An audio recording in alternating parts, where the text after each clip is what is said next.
Bom, pessoal, vamos dar continuidade aqui ao nosso ciclo de palestras da nossa semana.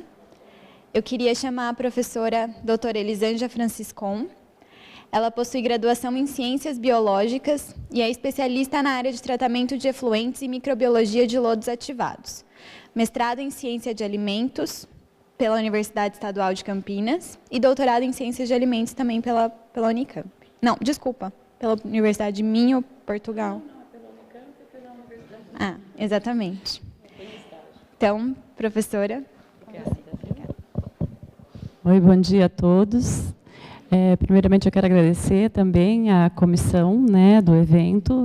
Fiquei muito lisonjeada de poder participar, por conta da minha formação ter sido feita aqui na Unicamp. Eu fiz mestrado e doutorado aqui em Campinas, na Faculdade de Engenharia de Alimentos, mas na área de tratamento de efluentes. E depois eu fiz um pós-doc na Faculdade de Tecnologia de Limeira, na parte de saneamento também. Hoje eu estou trabalhando como consultora, trabalho em algumas empresas, mas eu estou mais fixa no grupo Foxpar, que é uma empresa que trabalha com construção e tratamento de construção de estações de tratamento e também operação. Então, por conta de eu estar nessa empresa agora, eu vivencio bastante uns problemas reais que estão acontecendo. Bom, então eu estou aqui hoje para falar... Espera aí, deixa eu ver. Onde que eu aperto aqui? Ixi. Qual que é o de baixo? Ah, os dos lados. Ah, tá, agora eu vi. Obrigada. Eu estou aqui hoje para falar de microbiologia de lodos ativados. A gente sabe que é uma das tecnologias mais utilizadas no Brasil e no mundo também para tratar efluentes. Hoje ainda acoplado com as membranas, mas como ainda existem muitas estações de tratamento de efluentes, a gente acaba tendo que saber lidar com os tipos de problema que ela apresenta. E como é um tratamento biológico, a maioria dos problemas existentes nessas estações são relacionados à microbiota. Então, aqui, vou começar já falando bem rapidinho, que vocês já devem saber bastante também sobre uma estação de tratamento de efluentes, o processo de lodos ativados. Então, essa é uma das empresas que a gente prestou consultoria, que também estava com um probleminha ali no decantador. Tem o point aqui? Onde que é? O point é no meio, tá. Então, essa indústria era uma indústria têxtil, eu coloquei ela aqui só para explicar mais ou menos o processo. Então, essa indústria aqui, na realidade, ela tinha um tanque de equalização, porque como era um processo têxtil, num processo têxtil o efluente ele muda demais, uma hora eles estão desengomando um tecido, aí vai muito amido para a estação, uma hora eles estão tingindo, uma hora eles estão alvejando, e é uma quantidade, um volume muito grande de água. Então, cada hora a estação acaba recebendo um tipo de efluente e dá muita carga tóxica no tratamento. Então, para isso, tinha um tanque para equalizar todo esse efluente que era recebido do processo produtivo. Ele dava uma misturada aqui para sempre estar mandando um efluente mais equalizado mesmo para o tanque de aeração. Então, aqui tinha uma torre de resfriamento, que era para resfriar o efluente, que também vinha com uma temperatura de 60 graus, que não é adequada aos micro-organismos. Então, desse tanque de aeração, desse tanque de equalização, vinha para um tanque de aeração, com esses aeradores que forneciam oxigênio, depois ia para o decantador, e aí há aquela separação sólido-líquido, depois o decantado do decantador ia para um adensador, e havia também o retorno de lodo, o reciclo, para as bactérias continuarem o trabalho delas no tanque de aeração. E depois ia para um filtro prensa, e aí saía um lodo todo coloridinho, que na realidade é um dos maiores problemas das estações de lodos ativados, é a quantidade de lodo que é gerada nessas empresas. Bom, vamos colocar aqui. Então, os princípios básicos do processo, para eu falar logo da minha parte, que é a parte microbiológica. Então, o esgoto ele é aerado em um tanque, e as bactérias elas são encorajadas a crescer dentro desse efluente, mas a gente tem que fornecer para esses micro-organismos as condições ideais. Então, a gente sabe que necessita-se de oxigênio para a bactéria, que é mais de 98% do tratamento de efluentes, para ela fazer o trabalho trabalho de biodegradação. Esse oxigênio ele tem que estar na faixa, numa estação de tratamento de lodos ativados, de 1 a 3 miligramas por litro. O alimento que é utilizado é o próprio efluente, né, que a gente chama aí de DBO, né, a nossa DBO, que as bactérias vão utilizar essa matéria orgânica para produzir novas células, enfim. Nutrientes também é extremamente necessário, eles têm que estar controlados sempre nessa faixa, nessa relação, né, de 100 para 5 para 1. Então, cada 100 de DBO, eu tenho que ter 5 de nitrogênio e 1 de fósforo. Eu tenho que respeitar essa relação, e se essa relação não for respeitada, eu realmente vou ter problema no meu tratamento de lodos ativados. Temperatura. A temperatura ótima para as bactérias crescerem é de 20 a 40 graus. Isso não quer dizer que elas não cresçam numa temperatura menor, que são as psicrófilas, ou numa temperatura maior, que são as termófilas. E também elas podem crescer em quantidades grandes de sais, que são as halófilas, né? As arqueias aí também são bem potentes para crescer em condições adversas. E o pH tem que estar em torno de 7 a 9, né? 9 já é legislação, então não pode se passar disso. E tem que levar em consideração também, para fazer o dimensionamento dessas estações, o tipo de efluente e a vazão diária, né? Então, o que a gente vê na empresa que nós vamos visitar, ou que na realidade entram em contato com a gente, são os problemas de dimensionamento. É muito triste você ver uma empresa trabalhando com uma vazão enorme diária, com um tanque de 50 metros cúbicos e com uma carga de DBO de 2.000. Né? Então, você olha aquilo, eles querem uma solução para aquilo, e, na realidade, a gente só tem uma solução de aumentar, e, no caso, a estação de tratamento de efluentes. Né? E às vezes, muitos não querem isso. Querem só tentar consertar, mesmo que já está ali, com algumas manobras, sem, na realidade, investir na parte de dimensionamento da estação. Bom, então, quem faz esse trabalho todo no lodos ativados são as bactérias, né? E aí a gente considera como um tratamento secundário, né?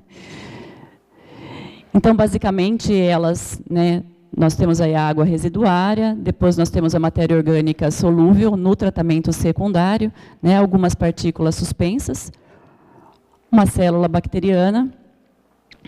Então, a matéria orgânica, essa bactéria, ela vai assimilar, ela vai absorver essa matéria orgânica, né, vai absorver essa matéria orgânica, né, por absorção, porque a matéria orgânica é solúvel, então ela absorve, né, e com oxigênio, ela vai produzir aí alguns compostos mineralizados da degradação dessa matéria orgânica solúvel.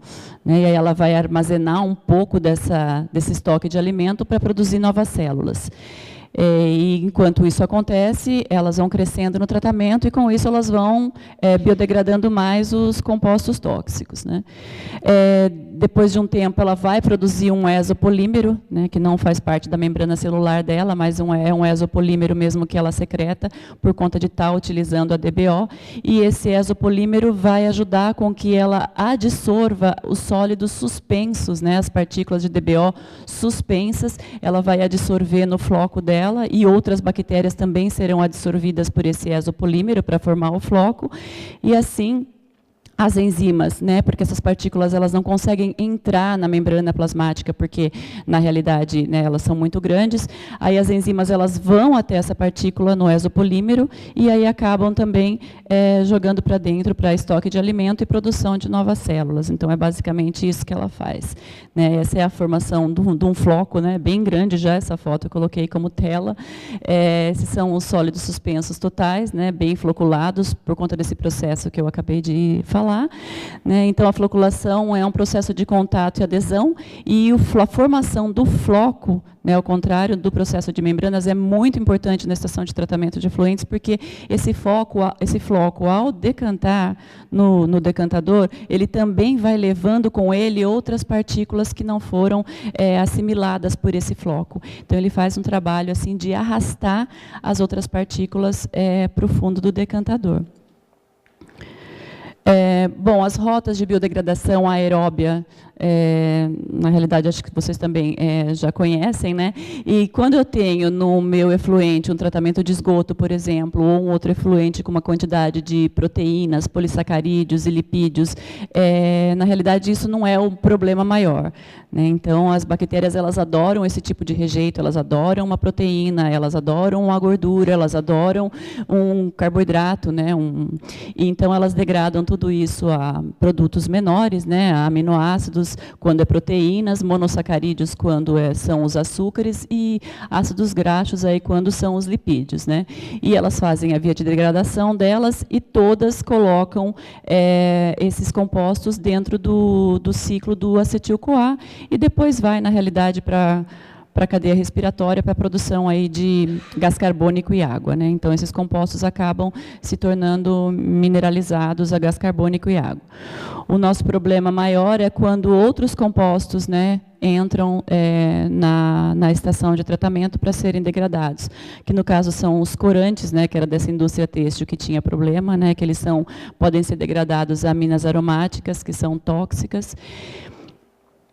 Temos também aqui a atrazina, que é um pesticida, né, que também é de difícil tratamento, e o tolueno, né, um hidrocarboneto aromático. Então, esses compostos são sérios problemas para uma estação de tratamento de lodos ativados, porque tendo outra matéria orgânica junto, elas vão preferir as outras, elas vão preferir a gordura, elas vão preferir o detergente, enfim, a proteína, e vão deixar esses compostos que são xenobióticos e recalcitrantes de lado. E eles são tóxicos para o tratamento, né? Então, na realidade, esses compostos eles serão, né, não serão tratados. A DBO e a DQO podem ser reduzidas, sim, mas esses compostos eles acabam indo para o rio, né? Como a nossa amiga palestrante aqui falou, a gente retira uma água limpa, né, e deixa ela completamente inservível, e depois a gente joga, só que a gente não joga essa água limpa, né, a gente continua jogando essa água com nanocompostos presentes, nanocompostos de hormônio, nanocompostos de pesticidas, nanocompostos de cafeína, né, então a água ela está voltando para a torneira da gente, né, voltando para a torneira das casas, com nanogramas desses compostos. Já tem pesquisas na área mostrando isso. Você abre a torneira da sua casa, você passa num CGMS, você passa num equipamento e você vai observar esses compostos na água em nanogramas. E isso realmente é muito preocupante, porque esses compostos eles não precisam de miligramas para fazer efeito. O hormônio, só nanogramas, já consegue fazer um efeito no organismo, todo dia utilizando dessa água para fazer arroz, feijão, enfim. Né, muitas pessoas aí também bebem essa água, né, da torneira. Aqui. Bom, então a preocupação é essa. A preocupação é fazer com que o lodos ativados funcione da melhor maneira possível para a gente conseguir, no final das contas, um tratamento terciário que remova o que realmente ficou, né, que são esses compostos recalcitrantes e xenobióticos. Então, para isso, o tratamento biológico ele tem que funcionar muito bem. Então, aqui tem a curva de crescimento dos micro-organismos, né, no tratamento de lodos ativados. Então, eu tenho aqui, né, o início do crescimento, quando uma estação começa, por exemplo, ou recebeu uma carga grande de matéria orgânica, os micro-organismos eles ficam numa fase um pouco estacionária, depois de um tempinho eles começam uma fase logarítmica de crescimento, né, onde eles começam a ficar aqui numa fase estacionária, depois eles começam a entrar em declínio, né, e morte. E nessa fase aqui é uma fase muito interessante para se ter numa estação de tratamento, quando a gente pega, né, e faz com que, e dimensiona a estação para esse tipo de aeração, que a gente chama de aeração prolongada, né, que é onde eu tenho bastante micro-organismo e pouco alimento. Quando eu coloco a bactéria, é a mesma coisa que uma festa. Então, eu tenho muita gente numa festa e pouco alimento. Não vai sobrar comida, né? A mesma coisa acontece com as bactérias, né? Eu tenho muita poluição, né? Eu tenho pouca poluição, desculpa, e muita bactéria. Não vai sobrar poluição. Aí, o que tem para ela terminar ali? Só tem hormônio e só tem atrazina. Vai isso mesmo, eu estou com fome. Então, aí, você vai dar oportunidade para elas começarem a degradar esses compostos mais recalcitrantes. Muitas das estações de tratamento operam com operação rápida em lodos ativados, que é poucas horas de detenção, de 4 a 8 horas, e com umidade do lodo aí de 8 dias. São estações difíceis de operar, mas a gente ainda continua vendo muito por aí.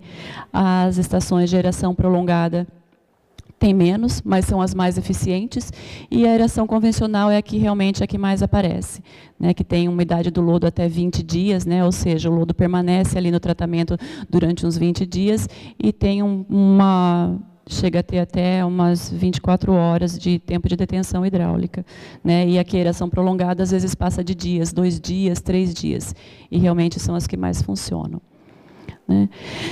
Então, aí a gente começa os problemas, né, dessa estação de tratamento de lodos ativados por análise de microscopia. Então, primeiramente, se não está acontecendo uma boa decantação, se o floco está flotando no tanque de aeração, a primeira coisa que se faz é fazer uma avaliação microscópica, porque o tratamento é todo biológico. Né? Então, primeiro a gente determina a estrutura do floco, né? Depois identifica os filamentos, né, que é o terror aí das estações de tratamento para os operadores, que são bactérias filamentosas que acabam crescendo em maior quantidade no lodo ativado por conta de algum desequilíbrio daqueles fatores iniciais que a gente comentou. E depois contagem e identificação dos protozoários e micrometazoários do sistema.